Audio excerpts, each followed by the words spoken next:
Developmental molecular biologist and research consultant John Medina कहते हैं कि हमारी सारी प्रॉब्लम्स की जड़ हमारे दिमाग का सोचने का तरीका है और ये तभी ठीक हो सकता है जब हम दिमाग के जरूरी रूल्स को जान लें। तो इसीलिए उन्होंने हमारे लिए न्यूयॉर्क टाइम्स की best seller book brain rules लिखी है, जिसमें उन्होंने 12 साइंटिफिक ब्रेन रूल्स बताए हैं जिन्हें जान के और फॉलो करके हम अपने पढ़ने की, सीखने की और काम करने की पावर को 10 गुना बढ़ा सकते हैं। चाहे आप एक बिजनेसमैन हो या जॉब वर्किंग हो, स्टूडेंट हो या इवन टीचर, ये 12 तरीके आपकी परफॉर्मेंस नेक्स्ट लेवल पे ले जाएंगे और डेली लाइफ में आपके लिए चीजें आसान करके आपकी लाइफ को, आपको और आपके ब्रेन को पहले से बेहतर और स्मार्ट बनाएंगे। तो आइए जानते हैं वो 12 रूल्स।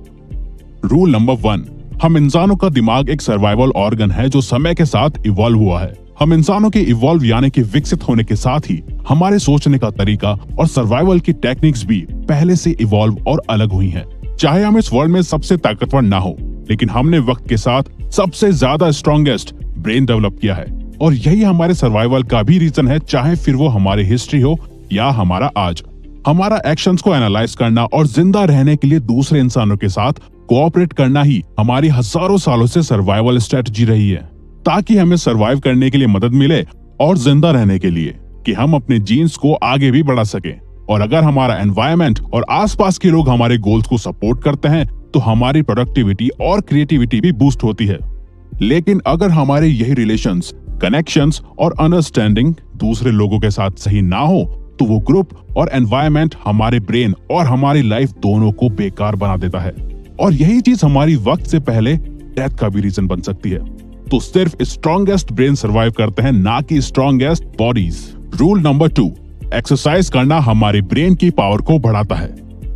रिसर्चर्स ने 2 तरीके की पॉपुलेशन पे एक स्टडी की जो एक दूसरे से अलग लाइफस्टाइल जीते थे। ग्रुप ए में वो लोग थे जो रोजाना फिजिकल एक्सरसाइज करते थे और हाईली एक्टिव रहते थे, और वहीं दूसरी तरफ ग्रुप बी में वो लोग थे जो कोई भी फिजिकल एक्सरसाइज या एक्टिविटीज नहीं करते थे। तो रिसर्चर्स ने पाया कि ग्रुप ए का कॉग्निटिव स्कोर ज्यादा था ग्रुप बी के मुकाबले। वैसे तो हमारा ब्रेन रोज 19 किलोमीटर चलने के लिए बना है, लेकिन अगर हम हफ्ते में 2 से 3 दिन 30 मिनट भी कोई फिजिकल एक्सरसाइज करें तो हम अपने दिमाग की एनर्जी को बढ़ा के सोचने और सीखने की पावर को बढ़ा सकते हैं, क्योंकि एक्सरसाइज ब्रेन में ब्लड पहुंचाती है और फिर वही ब्लड एनर्जी ग्लूकोज की मदद से ब्रेन में टॉक्सिक सेल्स को खत्म करती है, ताकि ऑक्सीजन का फ्लो हमारे ब्रेन से ब्रेन फॉग और थिंकिंग ब्लॉक क्लियर कर सके। साथ ही ब्रेन में ज्यादा न्यूरॉन्स पहुंच सके और वो न्यूरॉन्स हमारी क्रिएटिविटी और मेंटल शार्पनेस को बढ़ा सके। रूल नंबर 3, अच्छी नींद हमारी सोच को सही और प्रोडक्टिव बनाती है। प्रॉपर स्लीप ना मिलने के कारण ब्रेन हमारे फोकस करने की power, brain functions, memory, mood और इवन लॉजिकल थिंकिंग को भी वक्त के साथ डैमेज करता जाता है। एक स्टडी में ये तक पता चला कि सिर्फ 26 मिनट स्लीप नैप लेने से नासा के पायलट्स की परफॉर्मेंस 34% तक बढ़ गई थी। तो अगर आप भी दिन भर थका हुआ फील करते हो या दोपहर में आपके सोने का मन करता है तो ये कॉमन है, क्योंकि दोपहर 3 बजे के आसपास दिमाग में बायोकेमिकल्स के बीच एक जंग चल रही होती है, जिसमें एक तरफ जगे रहने की कोशिश होती है तो दूसरी तरफ सोने का मन करता है। तो उस वक्त अगर पॉसिबल हो तो हमें कुछ देर की झपकी जरूर लेनी चाहिए। डॉक्टर मरीना का कहना है कि असल में हमारा ब्रेन सोने के दौरान भी रेस्ट नहीं कर रहा होता, वो दिन भर की इंफॉर्मेशन को प्रोसेस और चीजें लर्न कर रहा होता है। लेकिन हमारे लिए प्रॉपर स्लीप और नैप्स लेना बहुत जरूरी है एक प्रोडक्टिव माइंड के लिए। रूल नंबर 4, हमेशा चिंता करना हमारी लर्निंग एबिलिटी और दिमाग दोनों को डैमेज करता है। हमारा ब्रेन लगभग सिर्फ 30 सेकंड्स तक चलने वाले स्ट्रेस से निपटने के लिए ही बना है, ज्यादा लंबे समय तक रहने वाले स्ट्रेस के लिए नहीं, क्योंकि ज्यादा स्ट्रेस लेना हमारे ब्रेन की ब्लड वेसल्स को खराब कर देता है और इसके कारण हमें हार्ट अटैक भी आ सकता है। अगर आपको घर में, क्लास में या जॉब में आपको रोजाना काफी ज्यादा स्ट्रेस एक्सपीरियंस करना पड़ता है तो यही स्ट्रेस आपके लाइफ में सक्सेसफुल होने के चांसेस को भी इफेक्ट करता है। मतलब अगर आपके घर का एनवायरनमेंट ठीक नहीं है तो उसका स्ट्रेस आपकी जॉब में या क्लास में आपको परेशान करेगा और आपकी परफॉर्मेंस और प्रोडक्टिविटी को खराब करेगा, क्योंकि ज्यादा स्ट्रेस से कोर्टिसोल बढ़ने के कारण हिप्पोकैम्पस में सेल्स डैमेज होने लग जाते हैं और हमारे ठीक से सोचने और याद करने की एबिलिटी कमजोर होने लग जाती है। तो अगर आपके रिलेशंस ठीक नहीं है और इस बात का आपको स्ट्रेस होता है तो उन्हें ठीक करो और अपने घर का स्ट्रेस अपने ऑफिस या क्लास में लेके मत जाओ। जिन चीजों और लोगों को कंट्रोल नहीं कर सकते उनका स्ट्रेस आपको नहीं लेना चाहिए। रूल नंबर 5, हर दिमाग डिफरेंटली वायर्ड होता है।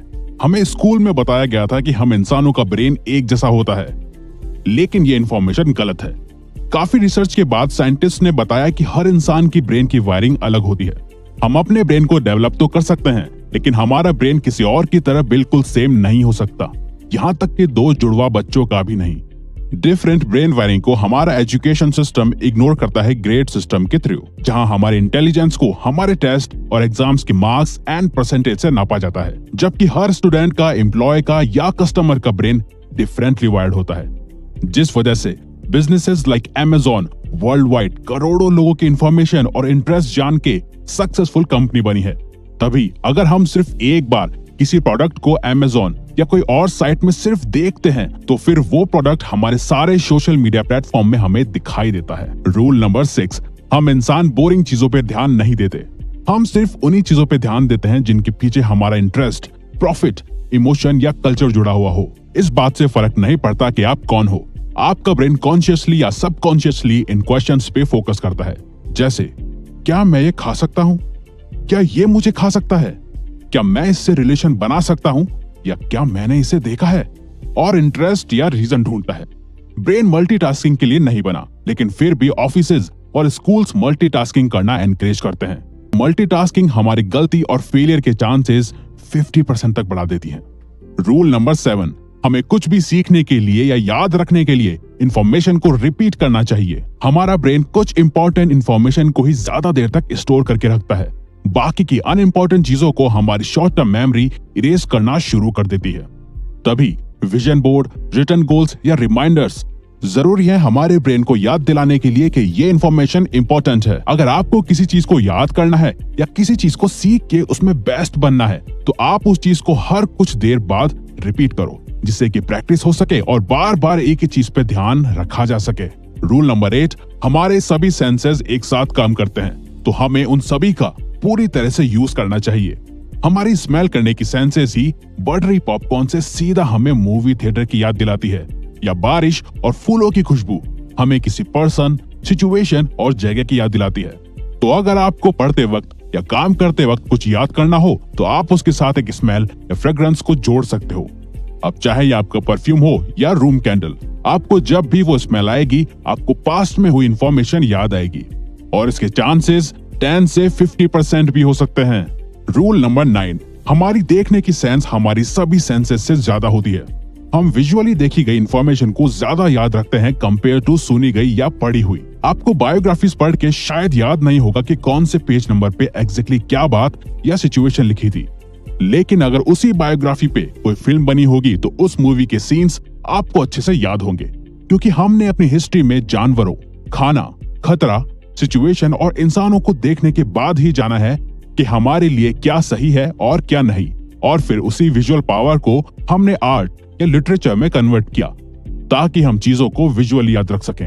रूल नंबर 10, म्यूजिक सुनना या कंपोज करना हमें स्मार्ट बना सकता है। डॉक्टर मरीना की वाइफ भी एक क्लासिकल म्यूजिक कंपोजर रह चुकी हैं, और उन जैसे ही काफी म्यूजिशियंस को ऑब्जर्व और स्टडी करके ही ऑथर ने जाना कि हमारा म्यूजिक टेस्ट हमारी पर्सनैलिटी को शो करता है, और म्यूजिक हमारी मेमोरी और स्किल्स को शार्प भी कर सकता है। म्यूजिक कंपोज करना हमारी रीडिंग एबिलिटी, मैथ्स और इमोशनल इंटेलिजेंस को बढ़ा सकता है, और म्यूजिक सुनना हमारे मूड को चेंज और वोकैबुलरी इंप्रूव कर सकता है। ये एज टू एज और इंटरेस्ट में डिपेंड करता है। रूल नंबर 11, मेल और फीमेल का दिमाग एक दूसरे से डिफरेंट होता है। एक बार रिसर्चर लैरी केहिल ने मेल्स और फीमेल्स को एक हॉरर मूवी दिखाई और पाया कि उस दौरान मेल्स के ब्रेन का सिर्फ राइट हेमिस्फीयर काम कर रहा है और लेफ्ट हिस्सा शांत था, वही फीमेल्स का लेफ्ट हेमिस्फीयर काम कर रहा था और राइट हिस्सा शांत था, जिससे उन्हें पता चला कि मेल्स और फीमेल्स का स्ट्रेस हैंडल करने का, सोचने का और काम करने का तरीका एक दूसरे से काफी अलग होता है। और ऐसी ही काफी केस स्टडीज करने के बाद मेंटल हेल्थ प्रोफेशनल्स को पता चला कि फीमेल्स मेल्स से ज्यादा डिप्रेस्ड होती हैं और नर्वस हो जाती हैं, और प्यूबर्टी के दौरान वो काफी एंजाइटी भी फील करती हैं। वहीं लड़के प्यूबर्टी के दौरान एंटी सोशल हो जाते हैं। मेल्स और फीमेल्स का इमोशंस को हैंडल करने का तरीका भी एक दूसरे से काफी अलग होता है। रूल नंबर 12, हम इंसान एक पावरफुल और नेचुरल एक्सप्लोरर्स हैं। हमेशा कुछ नया एक्सप्लोर करने का डिजायर हमें कभी भी अकेला नहीं छोड़ता, लेकिन हम ज्यादातर अपनी क्लासेस या ऑफिस के क्यूबिकल में ही फंसे रहते हैं, जबकि हम ह्यूमंस नई चीजें एक्सप्लोर करने के लिए और सीखने के लिए बने हैं। हम बचपन में कितने क्यूरियस होते हैं, हर एक चीज को तोड़ के या खोल के हमें उसके बारे में जानना होता था, लेकिन यही चीज उम्र बढ़ने के साथ कम हो जाती है। गूगल अपने एम्प्लॉयज को हमेशा एटलीस्ट 20% टाइम देता है एक्सप्लोर करने के लिए, और यही एक्सप्लोरेशन ने जीमेल और गूगल न्यूज आइडियाज को इन्वेंट करा। तो हमें भी बच्चों की तरह ही कुछ डिफरेंट एक्सप्लोर या ट्राई करते रहना चाहिए ग्रेट आइडिया और ब्रेन ग्रोथ के लिए। तो ये वीडियो यहीं खत्म होती है। अगर आप चाहते हो कि हम किसी पर्टिकुलर टॉपिक पे या प्रॉब्लम पे वीडियो बनाएं, तो प्लीज कमेंट बॉक्स में बताओ। हम उस पे वीडियो बनाने की कोशिश करेंगे, क्योंकि हम यहाँ आपकी हेल्प करना चाहते हैं। और हाँ, सब्सक्राइब करके और बेल आइकन को ऑन करके इस चैनल को ग्रो करने में सपोर्ट करो। Thank you for watching.